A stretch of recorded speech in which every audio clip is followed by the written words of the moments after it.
Welcome to Mainstream Moto. I'm Mike. Today we're going to be plugging a tire. After exploring an abandoned train tunnel, I heard air coming out of my tire and it turns out I got a screw in there. So to tell you the truth, I've never actually done this before. So I kind of thought it would be a good idea to kind of get maybe a little bit of the learning curve out of the way while I'm in my garage instead of being out 40 miles away from home and run into something that was a little unexpected. So I'm just going to be using just a Slime Deluxe Tire Repair Kit. I'm just going to be following the instructions on the back. I might throw my opinion in here every once in a while if you want that, but I thought this might be a little bit interesting.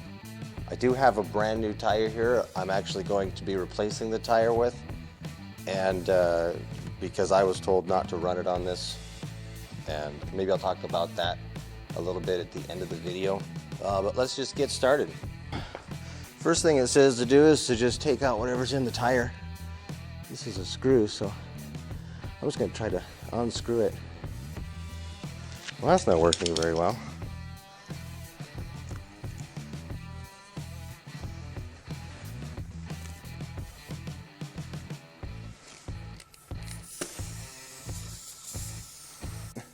I recognize that kind of screw. That's my fault, I think.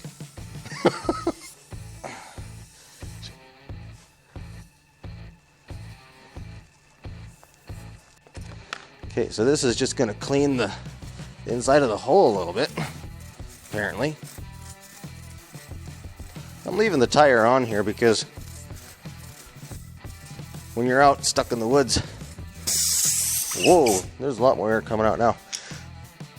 If you're stuck out up in the mountains or something, you want to just get the tire fixed and be on your way. Okay, so now we need to remove some of this plug material here. Well, now my tire's flat. I've seen some people just shove this in there, into here, without putting the rubber cement on there. And I'm a little curious about that. I don't know if that's necessarily wrong. It says to apply this pretty liberally. So, wow. That's not very graceful, is it?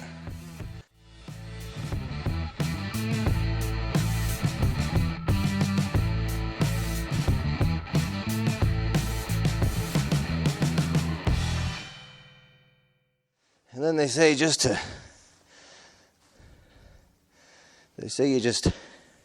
shove it in there, just kind of wiggle it around.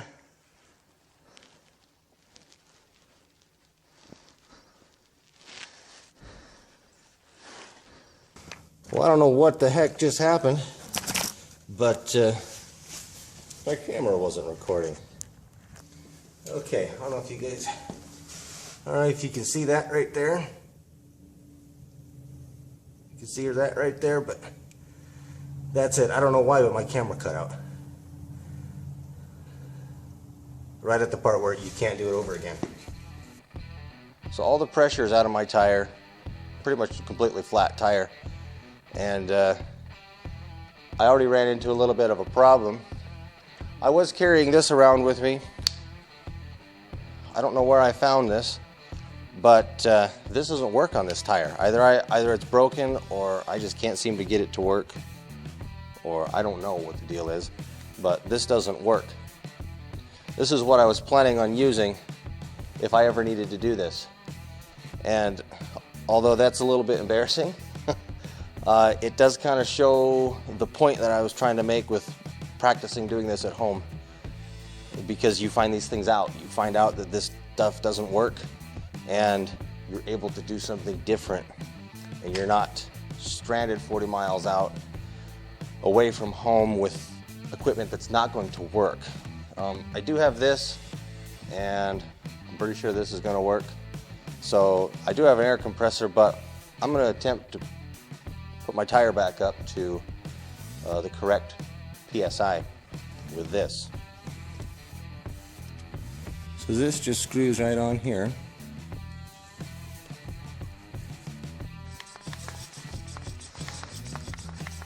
This could take a while.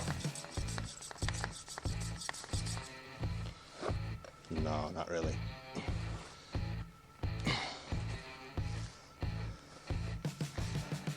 I'm gonna keep pumping on this thing, and I'll come back when it's aired up.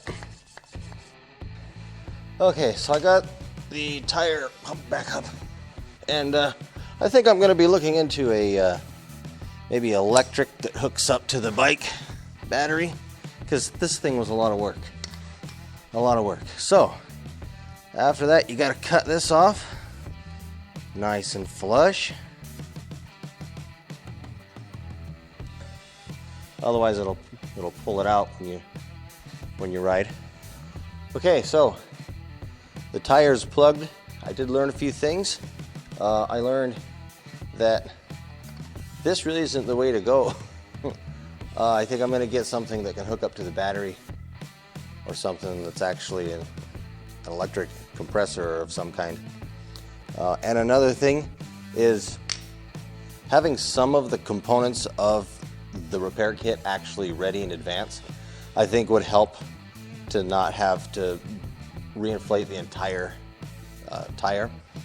You know, if you get the rubber cement already on the little plug itself, and you know, get the reaming tool ready and everything, so you can pull the screw or nail or whatever it is that's in there out, ream it out real quick, and then shove the plug in there to minimize the loss of tire pressure. I think that would help. That's definitely something I would try to avoid if I was up stranded somewhere, I guess, with a leaky tire. So there's a couple things that I learned. I'm sure I'll continue to learn more things, but so far that's the main two things I got out of this. I think it's important to kind of practice these things if you can, because like I said, I had a couple things that were not going to work if I was actually in desperate need of them. And I'm glad that I figured that out here and not out there. So now I got to get that tire on here. Thanks for watching the video. I hope it was a little bit informational for you. I'll see you next time. Thanks.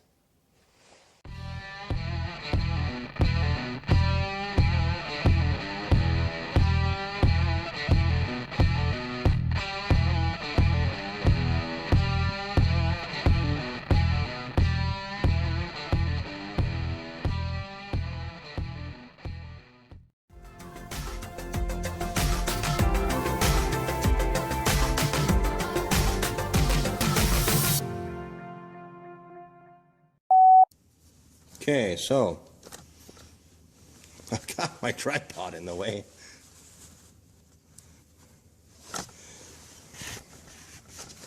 Really? This is what I had planned in... Well, that's a different sound.